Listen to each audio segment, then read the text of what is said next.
It's time for another episode of Readers for Growth, our educational program where we promote reading culture among children.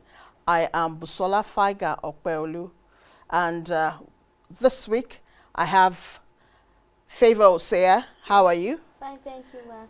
David Yes, ma'am. Orijojogo, Treasure Onoja, Yes, ma'am. Daniel Orijojogo. Yes, ma'am. And our guest on the program today is Paul Gmsay.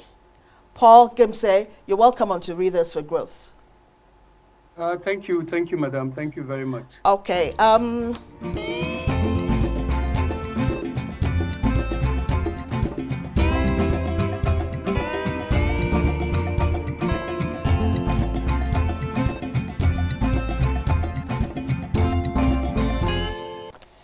Uncle Paul, please, what are your hobbies?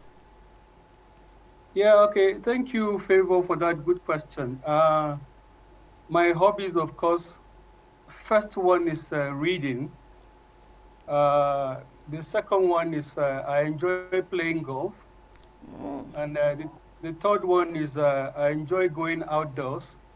Yes. I just recently came back from climbing Mount Longonot in Kenya. It's over 2,500 and 356 meters above sea level. Wow. And of course, I like interacting with people because you need to create a network of people that you can always interact with to help one another as you grow in life. Thank you. Thank you, sir. David? Uncle Paul, how was your early school day like? David, say again. Uncle Paul, how was your early school life like? Early school life was quite challenging and quite difficult. I lost my dad at a very young age, I think at the age of 8. And then we had to be taken care of by relations and then by my mother. We were about 6 of us. We were 6 of us, 3 boys, 3 girls. So my mother struggled to see us through school. And you know how it is when your dad is not there. It was quite challenging, but we scraped through and we thank God for that. Thank you. Treasure? Uncle Paul, please, how's your educational history like? You have to speak up for him to hear you well. Uncle Paul, please, how's your educational history like? Okay. Your early years in school. Okay, yeah, early years in school, you know how it is when you lose your dad and you have to grow up with relations. So it was moving from one primary school to the other. And then finally, I ended up going to St. Joseph's College in Vom for my secondary school. Thank God for that because it was a period where I fully discovered myself and I was able to graduate from secondary school in Vom in 1981. And then I had a stint of vacation work because between 1981 and 82, there was ASU strike and everything. So while waiting for it to be called off, I decided to join the army. I saw the opportunity to join the Nigerian Army, and then I went to train in the Nigerian Defense Academy. Then when I graduated from the Nigerian Defense Academy, I joined the Signals Corps, and then they had what you call the Nigerian Army Signals Project for officers. I had challenges, but I was able to overcome it. And then thank God for His grace, I went through the whole gamut of acquiring an education. And I'm also doing things on the side. Right now, I'm doing something with the INSEAD Business School in Singapore. It tells you one thing that you never stop learning, just like you never stop reading. Yes, You definitely. never stop learning. Yeah, there's a popular phrase that says, the day you stop learning is the day you start dying gradually, slowly rather. So this is the challenge. As you grow up, know that you should always take up reading and studying to keep improving yourself. Okay. Thank you. Thank you, sir. Daniel? Uncle Paul, what is your occupation?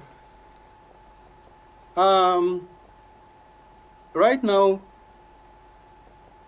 I'm an information systems manager with the United Nations. I head the ICT operations for the United Nations Support Mission in Somalia. So basically, from electronics and telecoms, I went to Salford to read information systems management at the master's level. And now I'm the chief ICT operations for the United Nations Support Office in Somalia. Okay. So basically, that's my occupation for now. Okay, Thank you, and sir. we do know that you love reading. You Yes. like to read with the children now. You read with the children, and of Yes, course, you ask them questions.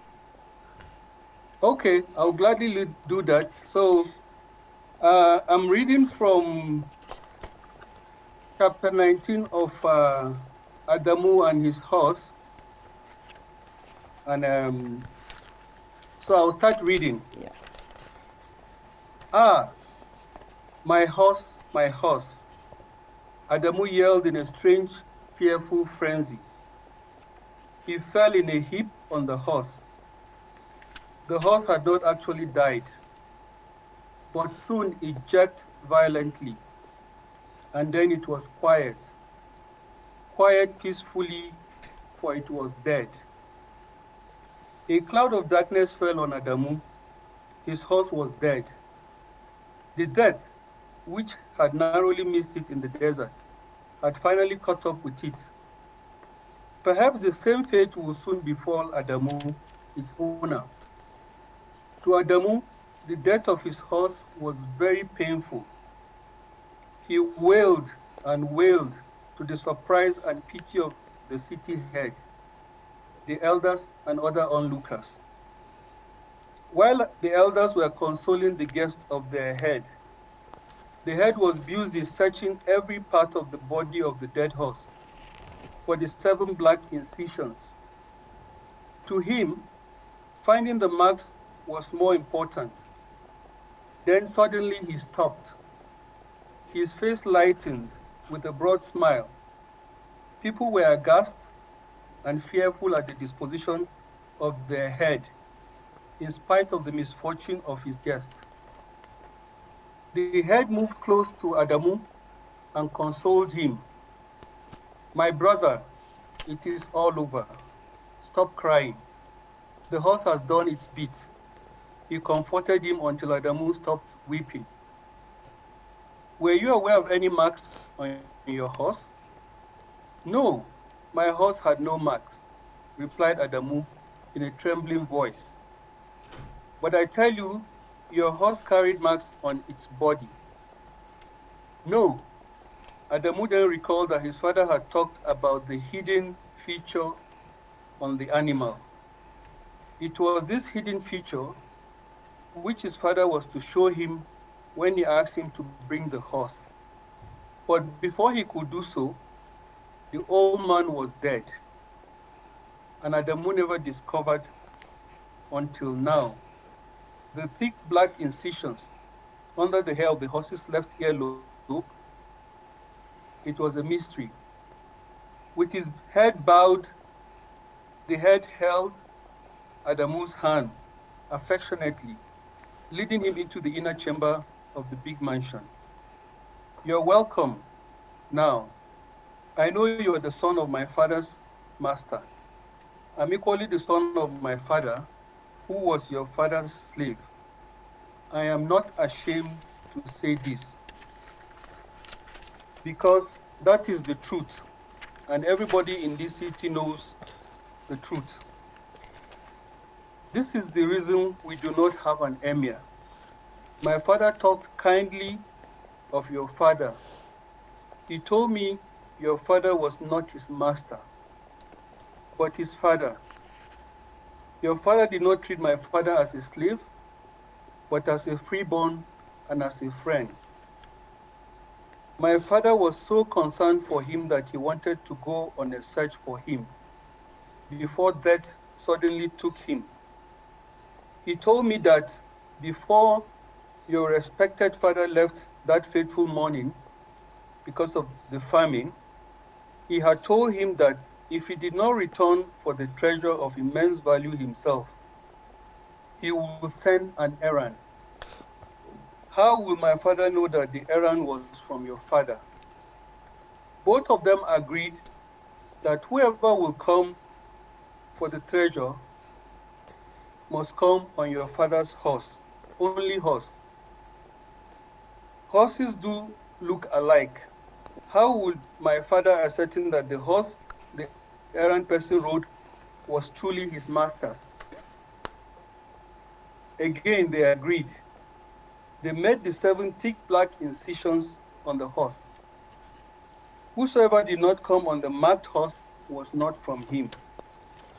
And if the horse was dead, then your father must himself return for his treasure of immense value and no one else. Oh, both my father and yours are dead, but here we are today. I have seen the horse, I have seen the marks, the truth has been established. You are welcome, my brother. Adamu just sat as though he was deaf and dumb. As far as he was concerned, this could be another dream. At least, sometimes dreams are so real that they are just like life events. Maybe this was such a near reality of a dream. So, he was a little indifferent to all the man was saying. He could not utter a word.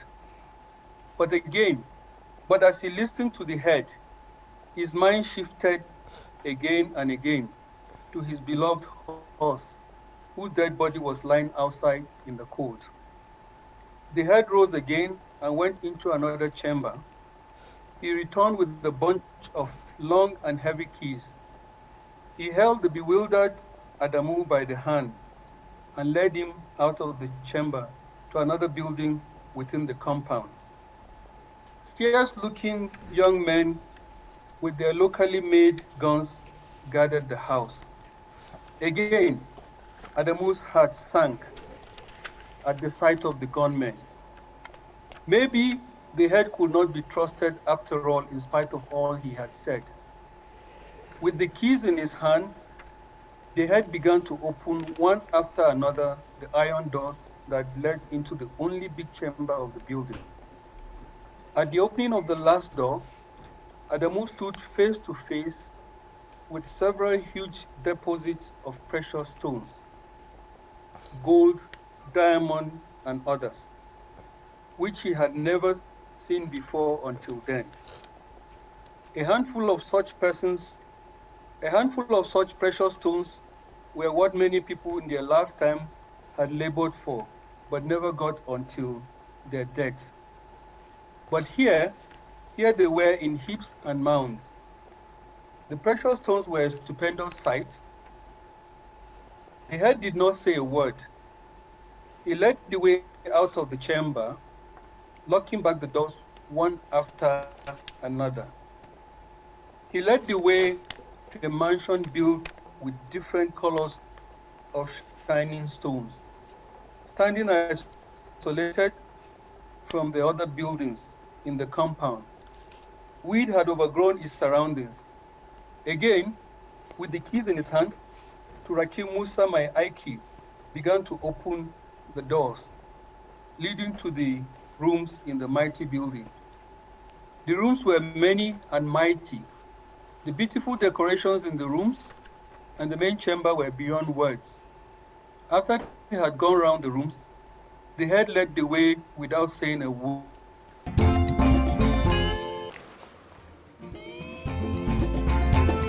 It benefits to read. You grow higher when you read, and you gain wisdom when you read. Readers who read to improve themselves, who read to educate themselves and who read for success rule the world. For you to grow and become a senator, you must learn how to read. Read to understand. Read as many books as you can.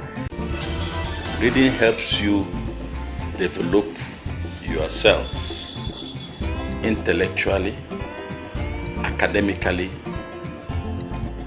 and otherwise. The secret to being proficient in reading is to read every day and to read outside of your curriculum, to read novels and to read books of interest. A well-read child is a cultured child, a successful citizen, and the future of our great country. And that's why all parents need to encourage their children to read. Read today, lead tomorrow.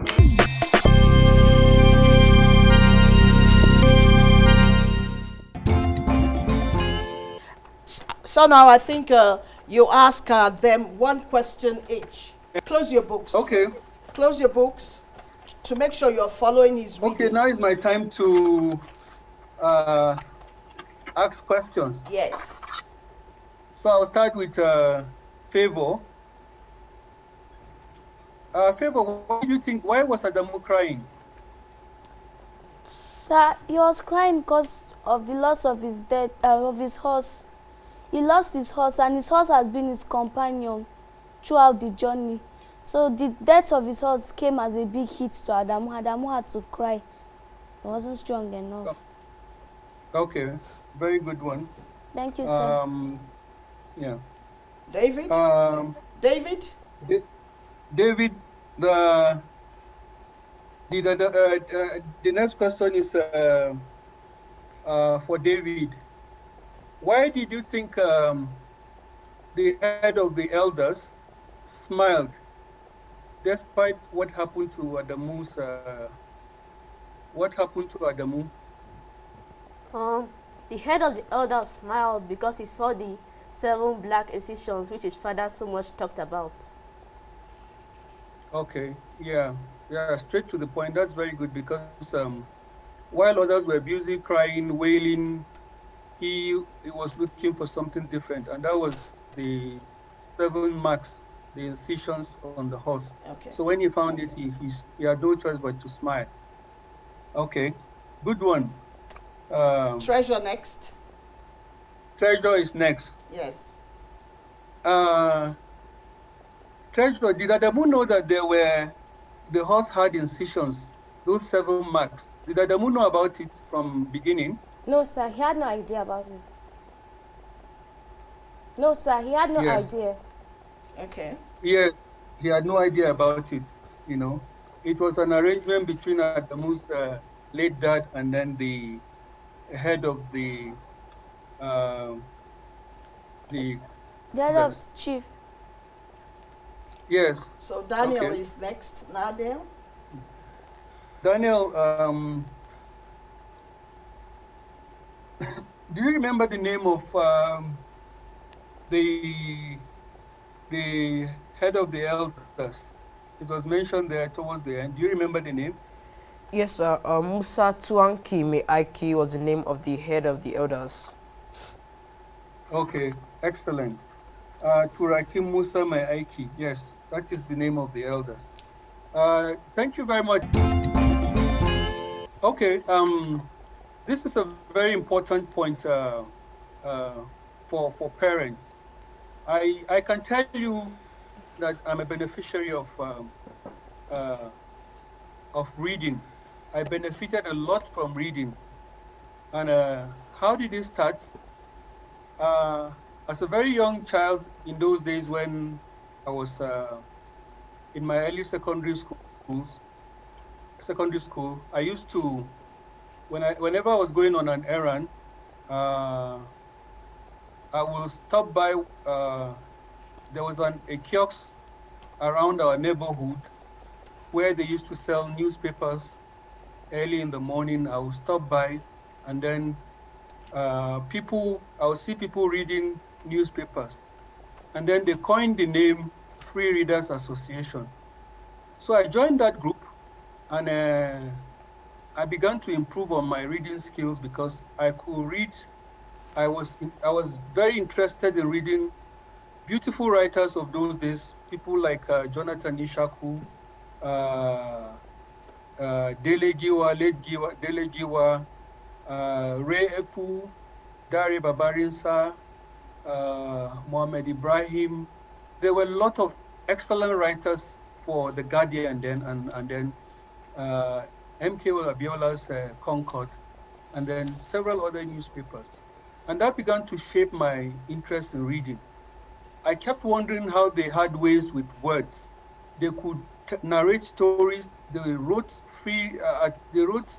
beautiful stories that you begin to think that what makes them write such stories. I discovered it was because we were also quoting books and other writers. So I now discovered the importance of reading, and it actually shaped my life because I became a very voracious reader. I could read anything from James Hadley Chase, from Sidney Sheldon, and it was very good because it built my vocabulary, it built my word power, and then it also allowed me to be able to quickly understand things. When you read, just like the children have shown now, when you read to understand. When you read to interpret. When you read to understand, to send a message.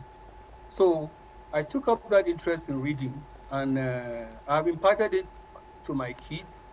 And as I speak to you today, my daughter runs a blog. She has her own blog, and it was all due to the encouragement I gave her. I would want to call on parents, Nigerian parents. Let's make Nigeria a reading country where it starts from childhood. Let us give the children the opportunity. And whenever they ask for books, we buy for them. We don't even wait for them to ask. We need to create libraries for them and encourage them to read. It is happening everywhere in the world. Norway today has a very literary, the literacy rate in Norway is very high because of the reading culture. We have to establish that reading culture in Nigeria because it shapes children. It improves their oral skills, their writing skills, and of course, the reading skills. When you read, it improves your speed, the speed of reading, you know? So I will call on parents to please encourage their kids. I mean, when you consider that the CEO, that is the chief executive officer of a company, reads over 60 books in a year, that tells you that they're able to read 5 books in a month. And why do they do that? Because they want to be on top of the situation. If you're a leader, you must read. If you're aspiring to be a leader, you must read. No matter what you aspire to be in life, reading will help you understand whatever profession you choose. So this is my word to parents. Thank you. A big thank you to, we'll call him Uncle Paul. Yes, You say thank you to Uncle Paul? Thank you, Uncle Paul. Paul Gmsay. Thank you very much. Thank you. Thanks to Paul Gmsay for having been part of today's Readers for Growth. And thank you to you, Favor. Yes, ma'am. David. Yes, ma'am. Treasure. Yes, ma'am. Daniel. Yes, ma'am. And of course to you, the children at home. Next week is another date on Readers for Growth. Read today. Lead tomorrow. Bye for now.